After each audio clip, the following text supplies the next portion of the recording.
Bharatiya Janata party अपने 5 पूर्व सांसदों को विधानसभा चुनाव में उतारने की तैयारी कर रही है। नमस्कार, द इंडिया टॉप देख रहे हैं। मैं हूं आपके साथ बिरजू सिंह। देखिए, बिहार में इस साल होने वाले विधानसभा चुनाव को लेकर इंडिया हो या फिर एनडीए, पूरी तरीके से सभी लोगों ने अपने अपने कमर को कस लिया है। भाजपा कैसे स्ट्राइक रेट बेहतर हो, इसको लेकर हर एक रणनीति पर काम कर रही है। भाजपा इस चुनाव में किसी प्रकार की कोई कसर छोड़ना नहीं चाहती है। भाजपा हर दांव चलने को तैयार है। और इसी कड़ी में जो जानकारी मेरे पास है कि भारतीय जनता पार्टी अपने बड़े बड़े नेताओं को विधानसभा चुनाव में उतारने का फैसला जो है वो करने जा रही है। यहां तक कि पार्टी के अंदर यह सब कुछ तय भी हो गया है।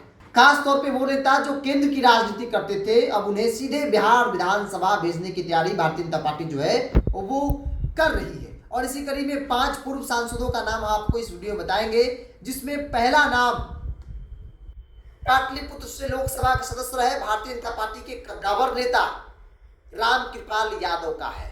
रामकृपाल यादव लोकसभा के सदस्य रहे हैं। कभी लालू यादव के करीबी कहे जाते थे। लालू यादव ने पाटलिपुत्र से अपनी बेटी को टिकट दे दिया मीसा भारती को, रामकृपाल यादव को नहीं दिया। नाराज रामकृपाल यादव भारतीय जनता पार्टी में शामिल हो गए और चुनाव लड़ा, चुनाव जीत गए। 14 जीते, 19 जीते, 24 में मीसा भारती से ही उन्हें हार का सामना करना पड़ा। लेकिन उनको लेकर जो ग्राउंड पर या फिर जो उनकी राजनीति को करीब से जानते हैं, उनका ऐसा मानना है कि चुनाव बेशक रामकृपाल यादव हार गए हों, लेकिन उनकी पकड़ आज भी है। यादव वोट बैंक पर रामकृपाल यादव की ठीक ठाक पकड़ मानी जाती है। और यही बात भारतीय जनता पार्टी को लग रहा है कि अगर रामकृपाल यादव को विधानसभा चुनाव उतारा गया तो न सिर्फ एक सीट को साधा जा सकता है, बल्कि व्यापक आसपास के इलाकों में भी उसका असर देखने को मिल सकता है। जो जानकारी मेरे पास है कि रामकृपाल यादव दानापुर से विधानसभा का चुनाव लड़ सकते हैं। पार्टी जो है वो उन्हें लड़वा सकती है। हालांकि रामकृपाल यादव के बेटे अभिमन्यु यादव फतुहा से तैयारी में है, लेकिन भाजपा में एक नियम है कि पिताजी है तो फिर बेटा नहीं उस पार्टी से चुनाव लड़ सकता है। तो खैर, रामकृपाल यादव की चर्चा पार्टी के अंदर भी हो रही है। दानापुर फिलहाल रीतलाल यादव विधायक है।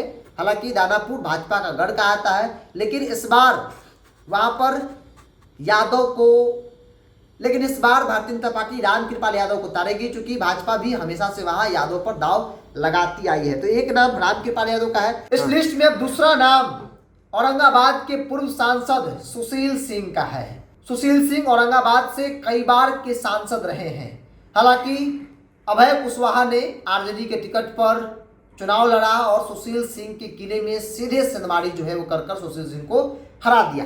सुशील सिंह को लेकर चर्चा है कि सुशील सिंह औरंगाबाद सदर सीट से चुनाव लड़ सकते हैं। औरंगाबाद जिसे चित्तौड़गढ़ कहा जाता है, जहां राजपूतों की बड़ी आबादी है, विधानसभा का चुनाव लड़ाने की सोच पार्टी जो है वो सुशील सिंह को लेकर सोच रही है कि सुशील सिंह को मैदान में उतारा जाए। हालांकि मेरी जानकारी में कहती है कि सुशील सिंह भी इंटरनली तैयारी में लग चुके हैं कि भाई अब लोकसभा तो हार ही गए हैं, विधानसभा की राजनीति किया जाए, विधानसभा की तैयारी में वो लगे हुए हैं। तीसरा नाम आरके सिंह का है। आरा के पूर्व सांसद आरके सिंह, जिन्हें विकास पुरुष भी कहा जाता है, जिन्होंने विकास आरा के अलग अलग इलाकों में किया, बावजूद भी वो चुनाव हार गए। जनता है, कब किसका जनता किन मुद्दों पर वोट करे कहना मुश्किल है। खैर, आरके सिंह केंद्रीय मंत्री भी थे और चूंकि वो हार गए, तो ऐसे में आरके सिंह जैसे बड़े नेता को, साफ सुथरे छवि वाले नेता को भारतीय जनता पार्टी जो है वो बिहार की राजनीति में इन्वॉल्व करना चाहती है।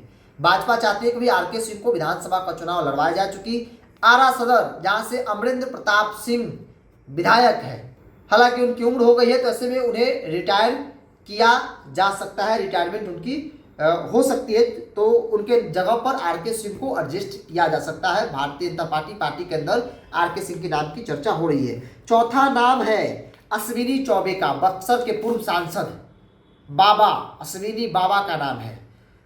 अश्विनी चौबे का टिकट 2024 में बक्सर से कटा। भारतीय जनता पार्टी तितर बितर बक्सर में हो गई। भारतीय जनता पार्टी बुरी तरीके से बक्सर में हारी। हालांकि भारतीय जनता पार्टी को इस बात का एहसास हो गया कि अश्विनी चौबे का पकड़ पहुंच क्या है। नाराजगी व्यापक पैमाने पर देखने को मिली और पार्टी भी अश्विनी चौबे को लेकर सोच रही कि इन्हें भी बिहार विधानसभा चुनाव लड़वाया जाए। अब देखिए इस लिस्ट में पांचवा और अंतिम नाम है सीवेश राम का। सासाराम से सांसद रहे हैं सीवेश राम। इस बार का चुनाव वो हार गए। ऐसे में सीवेश राम को भी विधानसभा चुनाव लड़ाने की तैयारी पार्टी जो है वो कर रही है। सीवेश राम अज्ञाओं से विधायक भी रहे हैं। हालांकि सासाराम में और कई सीटें हैं जहां पर सीवेश राम को लेकर चर्चा हो रही है, पार्टी के अंदर भी चर्चा हो रही है, जिसमें एक नाम चिनाड़ी है, दूसरा नाम मोहनिया है। इन दोनों में से किसी एक सीट पर या फिर अज्ञाओं सीट से सीवेश राम को विधानसभा का चुनाव लड़वाया जा सकता है। तो 5 पूर्व सांसदों को इस बार भारतीय जनता पार्टी विधानसभा चुनाव में उतार सकती है। और इसका कतई मतलब नहीं है, कई लोग सोचते हैं कि भाई वो सांसद रहे, विधायक का चुनाव क्यों लड़ेंगे? लड़ेंगे। भारतीय जनता पार्टी के अंदर ऐसी परंपरा रही है, सिटिंग सांसद को विधानसभा का चुनाव लड़वाया जाता है। होता क्या है कि जब कद बड़ा होता है तो उन्हें बुलाकर बुलाया जाता है कि भाई विधानसभा का चुनाव लड़िए, आपको विधानसभा में कोई बड़ा पद, सरकार में बड़ा मंत्रालय दिया जाएगा, बड़ी कुर्सी आपको दिया जाएगा। और इसी के साथ पार्टी के फरमान को, पार्टी के आदेश का पालन करना पार्टी के नेताओं की मजबूरी जो है वो हो जाती है। बहरहाल इन तमाम चीज़ों को लेकर चर्चा हो रही है। 5 नाम हमने आपको बताया। आप क्या इन 5 नामों को लेकर सोचते हैं? आप भी अपनी राय को कमेंट बॉक्स में रखिए। इस पर रिपोर्ट बताएं। बहुत बहुत धन्यवाद।